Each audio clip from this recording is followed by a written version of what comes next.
Bismillahirrahmanirrahim. Assalamualaikum warahmatullahi wabarakatuh. Berjumpa lagi dengan saya, Bambang Gusarjanto, dalam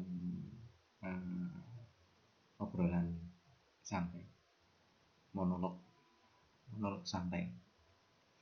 Jadi video ini saya bagikan sebagai sebuah pengalaman saya ketika mengajar fisika dasar di teknik mesin. Mata kuliah ini di dalam kurikulum adalah mata kuliah pada semester 1. Jadi topik ini adalah topik yang awal.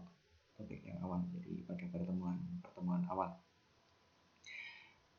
biasanya saya memberikan pertanyaan pada mahasiswa untuk mengungkap seberapa kemampuan awal mereka itu mengenai satuan. Jadi biasa pada fisika gerak saya akan tanyakan kecepatan itu satuannya apa, maka mereka akan menjawab meter per detik Pak.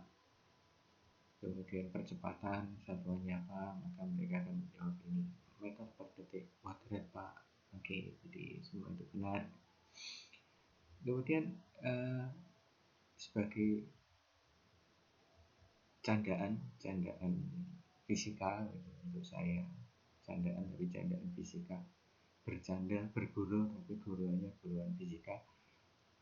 Saya akan menanyakan pada mahasiswa, kalau meter itu makna fisiknya itu satuan apa? Jadi satuan apa? Maka mereka akan menjawab, meter itu adalah, berpikir sebentar, saya beri waktu, maka kemudian ada yang menemukan, meter itu berbentuk garis Pak. Oke, meter berbentuk garis. Kemudian kalau meter kuadrat itu adalah satuan luas Pak. Jadi fisiknya apa yang diukur, yang diberi satuan luasan Pak. Oke, bagus, betul. Ya, betul. Kemudian saya bertanya, iseng, kalau detik itu satuan apa? Satuan waktu Pak. Nah, kalau detik kuadrat kemudian wujudnya seperti apa? Kalau detik kita di dalam jam analog kita bisa tahu detik itu adalah ketika jarum detik itu bergerak sekali, tek, itu namanya detik. Nah, kalau detiknya detik kuadrat, wujudnya seperti apa? Mulailah mereka, saya buat sedikit kebingungan. Ini sebenarnya tidak bisa dipisahkan. Detik kuadrat bisa dari meter, maka dia tidak akan bermakna sebenarnya. Kemudian saya minta mereka untuk, apa perlu kalian bertanya ke guru SMA untuk ditugaskan? Dari saya tugas minggu tanya guru SMA, sekedar guruan sendal guru saja. Kemudian untuk memberi rangsangan mereka, maka saya minta untuk menghitung ini. Saya punya sepeda motor dengan kecepatan 5 km per jam pada T1 detik ketiga. Kemudian pada detik ke-5 itu saya anggap sebagai T2, itu 55 km per jam kecepatannya. Sekarang tugas kalian adalah untuk menghitung percepatannya. Maka mereka akan sibuk mengubah angka ini menjadi satuan meter per sekon, dan ini juga menjadi satuan meter per sekon. Ketika saya keliling, saya lihat itu, maka saya tambahi panduan soalnya. Satuannya untuk kecepatan biarkan dalam kilometer per jam, dan satuan waktu detik ini juga dalam detik saja. Biarkan saja. Mereka bingung, Pak, nanti menghitungnya bagaimana?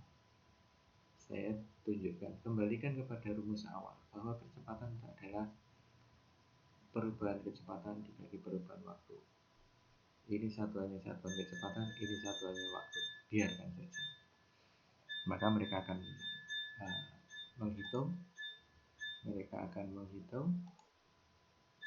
mulai menghitung, dan mereka akhirnya mendapatkan bahwa perubahan delta V-nya delta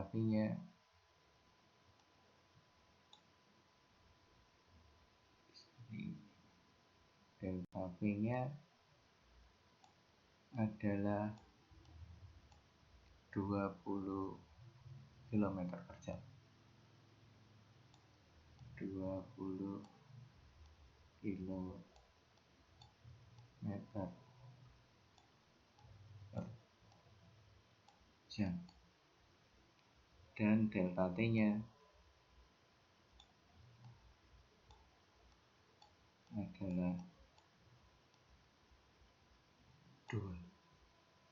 Maka dengan mudah saya biarkan mereka untuk menghitung. Itu adalah V-nya, percepatannya, A-nya adalah 20 km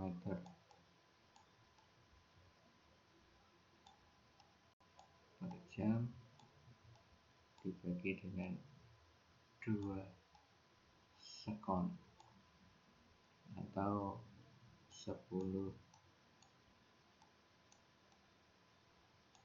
km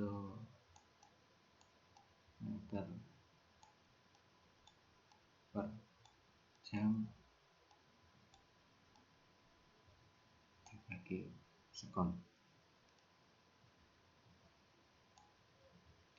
Nah, setelah mendapatkan angka ini, maka mereka saya minta untuk mengucapkan secara perlahan untuk didengar sendiri sambil memejamkan mata. Barangkali diucapkan 3-5 kali sampai mereka bisa merasakan dan mendapatkan makna apa yang terdapat di dalam angka 10 km per jam per sekon. Dan per yang kedua ini juga kadang saya minta untuk diganti menjadi tiap, jadi 10 km per jam tiap sekon, percepatan 10 km per jam tiap sekon. Jadi itu diulang 5 kali misalnya. Maka mereka akan mendapatkan satu hasil, oh iya Pak, saya bisa mendapatkan maknanya. Jadi maknanya bahwa sepeda motor itu kecepatannya berubah 10 km per jam dalam waktu 1 detik. Oke, bagus. Jadi akhirnya dengan demikian mahasiswa itu dapat merasakan makna bahwa satuan ini itu secara, kalau mau dibuat dimaknai, maka menggunakan yang model penulisan sebelah kanan ini. Jadi di dalam buku-buku fisika ada yang menuliskan seperti ini, tapi dituliskan seperti ini adalah untuk meringkas saja. Jadi secara matematik ini benar, tapi untuk membuat makna fisiknya itu lebih mudah kalau ditulis dalam bentuk yang di sebelah kanan ini. Oke, jadi itu sekedar cerita yang saya bagikan, mungkin akan menginspirasi teman-teman sejawat yang mengajar fisika dasar bagi mahasiswa ataupun bagi para guru yang mengajar fisika pada siswa-siswa di sekolah menengah. Terima kasih, semoga bermanfaat. Assalamualaikum warahmatullahi wabarakatuh.